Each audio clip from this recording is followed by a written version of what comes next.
Olá pessoal, tudo bem? Como vão vocês? Gente, eu tô aqui hoje para falar sobre um assunto muito recente e muito importante, eu acho, para a reflexão teológica e religiosa do Brasil. Há 3 dias o Ed René Kivitz soltou um vídeo comunicando o seu desligamento da Ordem dos Pastores Batistas do Brasil. E esse desligamento não veio da parte dele, mas foi um desligamento que veio por parte da ordem, né? E a razão disso foi por causa daquela pregação polêmica onde ele diz que a Bíblia precisa ser atualizada e que ela é insuficiente. Há um tempo atrás, né? Alguns meses atrás. E, inclusive eu tenho um vídeo aqui no canal falando sobre isso, dizendo que essas expressões que ele usa são de fato perigosas. A gente precisa ter cuidado com as expressões, com esse tipo de expressão. Atualizar é insuficiente. Por quê? Porque os lemas e as doutrinas antigas que vêm da Reforma Protestante são a suficiência da Escritura. Então todo o contexto protestante vem dessa briga da Igreja Católica, que se desvinculou da Escritura a tal ponto de a gente ver o que aconteceu na história, né? Papas abusando do poder, papas comprando salvação, né? E isso culminou na Reforma Protestante, todo esse pano histórico. Então isso é muito sensível no meio evangélico. E eu disse nesse vídeo que essas palavras são de fato perigosas. Porém, pelo que eu já acompanho o Ed René há muito tempo, e ouço mensagens dele com muita frequência, e inclusive pelo que ele estava falando nessa mensagem, eu ainda não o julgaria como um herege. Mas esses pontos me geram de fato um incômodo, uma desconfiança, eu fico no mínimo com o pé atrás, tá? E por que disso, gente? Por que isso acontece? Porque existe um debate válido e muito importante no nosso meio de fundamentalistas e liberais. O liberalismo teológico, né? Existem basicamente dois grupos e existem pessoas no meio disso tudo. Existe um grupo fundamentalista que é radical na sua interpretação, que é literalista e que erra muitas vezes pelo excesso de justiça, entre aspas, né? Ou pelo excesso de zelo. Ou talvez essas não sejam as palavras. É difícil até explicar e falar sobre isso. Mas existe de fato um outro grupo também que peca pelo afrouxamento. Então existem igrejas que não são inclusivas. Existem igrejas já que não são aquelas que acolhem, mas aquelas que convivem com o pecado, que é totalmente diferente uma coisa da outra. Então isso é uma discussão muito válida e muito importante. Você ser inclusivo e você ser liberalista. Você conviver com o pecado de forma harmônica, no sentido de não exigir uma mudança de transformação de vida de uma pessoa. Então esse é o debate e essa é a questão que a gente enfrenta hoje. E é muito importante, é muito relevante essa discussão.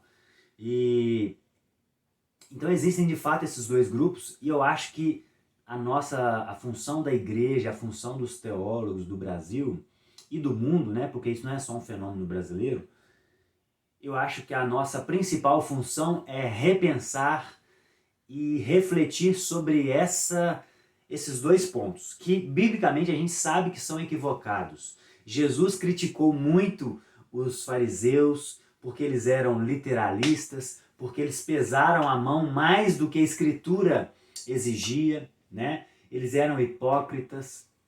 E isso o Ed René combate muito bem. E não só o Ed René, mas outros, o Caio Fábio, vários outros teólogos do Brasil. Porém, existe um exagero também, quando é possível a gente pegar esse discurso e chegar num ponto de exagerar e chegar a passar a mão na cabeça do pecado, não do pecador, né? Passar a mão na cabeça do pecado e tolerar o pecado. E o pecado é algo intolerável, mas as pessoas são toleráveis, as pessoas devem ser acolhidas, mas o pecado delas tem que ser tratado. Elas têm que entender que elas têm espaço no nosso meio, desde que elas estejam dispostas a mudar. Porque João, nas suas cartas, ele fala muito também sobre o pecado para a morte e o pecado não para a morte. E ele chega a dizer o seguinte: esses pecados para a morte, eu não falo nem que orem por eles. E o contexto ali são os hereges gnósticos do primeiro século, que negavam a salvação pela fé e afirmavam a salvação por um conhecimento dado aos iniciados nessa seita, né, gnóstica. Então João fala dessa distinção. Então esse grupo fundamentalista também tem uma parcela de razão. Então a nossa grande tarefa hoje é chegar num ponto bíblico sobre esse assunto, porque a Bíblia fala desses dois extremos e critica esses dois extremos.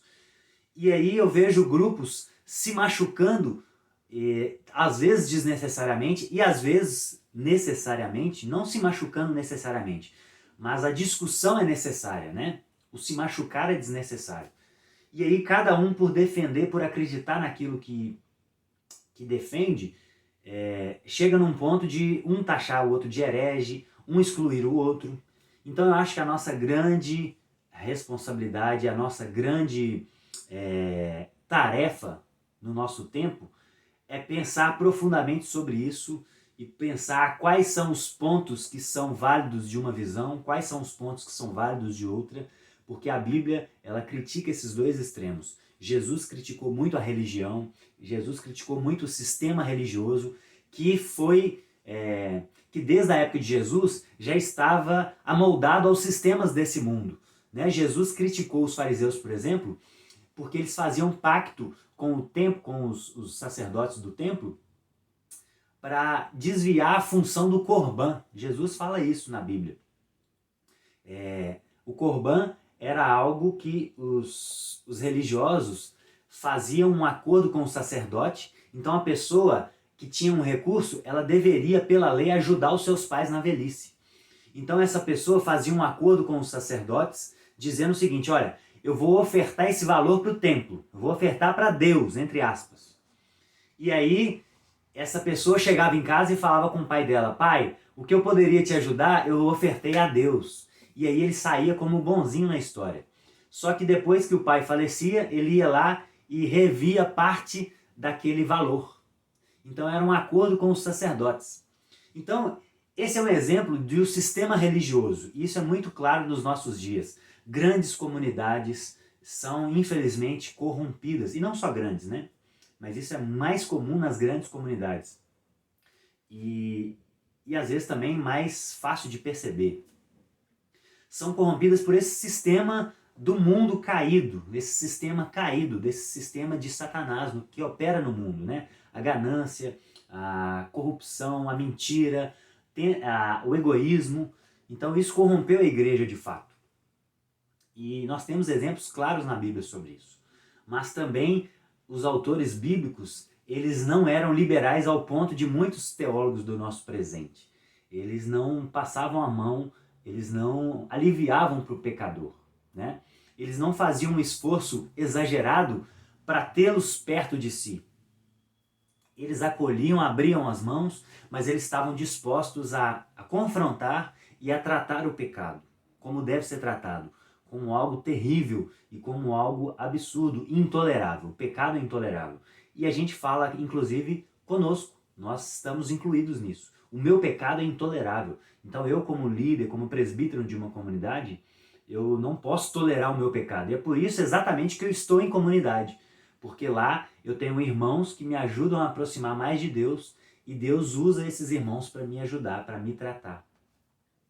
Então essa é a nossa grande missão nos nossos dias, uma das grandes missões do nosso dia, para entender e chegar nesse ponto bíblico, de equilíbrio, né? De equilíbrio. E um exemplo preocupante, que eu já falei o nome dele aqui, é o Caio Fábio. Recentemente um amigo meu, teólogo também, o Ismael, lá de São Paulo, ele me mandou um vídeo do Caio Fábio falando sobre a homossexualidade. E o tom que o Caio Fábio diz, eu vou deixar esse link também na descrição desse vídeo, o tom que o Caio Fábio usa para falar sobre homossexualidade não é um tom de acolhimento, mas é um tom de e nem tolerância, porque a tolerância presume a discordância, né? Esse é um termo muito usado equivocadamente hoje em dia, mas é um tom de liberalismo, né? Ele trata a pessoa como se ela pudesse viver a prática homossexual e ser um cristão, e ser um líder, e a vida segue. E isso é falso, isso de fato é falso. Esse exagero é um problema. E não só pelo fato de ser a homossexualidade, mas qualquer pecado. Paulo, em 1 Timóteo, ele traz uma lista de como deve ser um bom presbítero, um bom líder. E ele fala uma série de coisas. Tem que ser marido de uma só mulher, tem que ter bom testemunho com os de fora, não pode ser dado ao dinheiro, não pode ser dado a muito vinho, então ele tem que ter domínio próprio, ele tem que criar bem os filhos. Então existem uma série de exigências. Não é esse liberalismo que a gente vê hoje, mas também não é esse excesso de legalismo que a gente vê hoje também. Então, meus amigos, é um assunto polêmico. Eu vejo o Ed René hoje mais com algumas ressalvas, e eu preciso, para entender o que ele fala às vezes, eu preciso ver outras coisas para entender o pano de fundo. Então isso me preocupa de fato, mas também eu não conseguiria chamá-lo de herege, eu não conseguiria bater esse martelo ainda.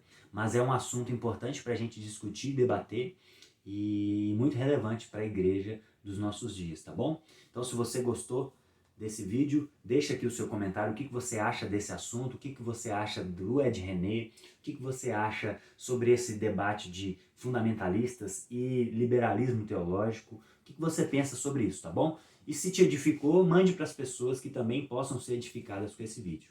Um abraço para vocês, fiquem com Deus.